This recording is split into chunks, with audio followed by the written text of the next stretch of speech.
Hello વિદ્યાર્થી મિત્રો, આજે આપણે એક ખૂબ જ રસપ્રદ અને મજાનું પ્રકરણ સ્ટાર્ટ કરવા જઈ રહ્યા છીએ. આ પ્રકરણનું નામ છે પરિમિતિ અને ક્ષેત્રફળ.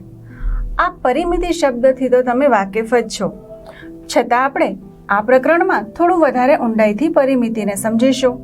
ત્યારબાદ સમજીશું ક્ષેત્રફળ વિશે. આપણે પરિમિતિ માપતા હતા, યાદ કરો, તમે ગયા ધોરણમાં પરિમિતિ જોઈ છે.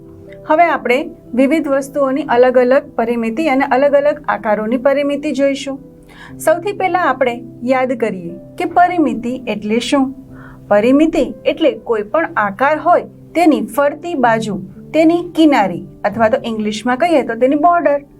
પરિમિતિને ઇંગ્લિશમાં પેરીમીટર કહેવાય છે.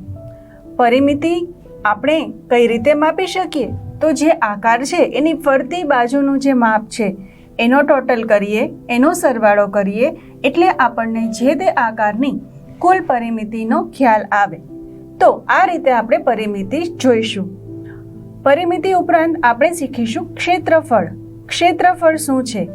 જેમ કે કોઈ પણ આકાર છે એની ફરતી બાજુ તેની પરિમિતિ છે, તો તેની અંદરની રહેલી તમામ જે સપાટી છે કે તેણે રોકેલો જે ભાગ છે એ તેનું ક્ષેત્રફળ છે.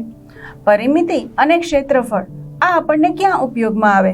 તો કોઈ પણ આકાર હોય, જગ્યા હોય, એની ફરતી બોર્ડરનું માપ શોધવા માટે આપણે પરિમિતિનો યુઝ કરીએ અને તેણે રોકેલો ભાગ શોધવા માટે ક્ષેત્રફળનો યુઝ કરીએ.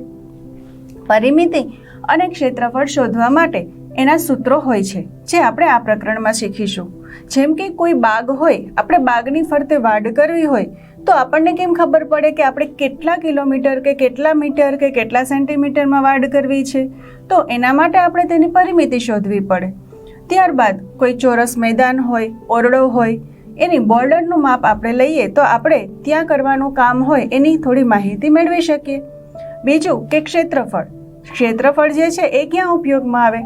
તો આપણે કોઈ ઓરડામાં ટાઇલ્સ પાથરવી છે, એટલે કે લાદી પાથરવી છે, તો કેટલી જોઈશે, કેટલા માપની જોઈશે એ જાણવા માટે તે ઓરડાનું ક્ષેત્રફળ જાણવું જરૂરી છે.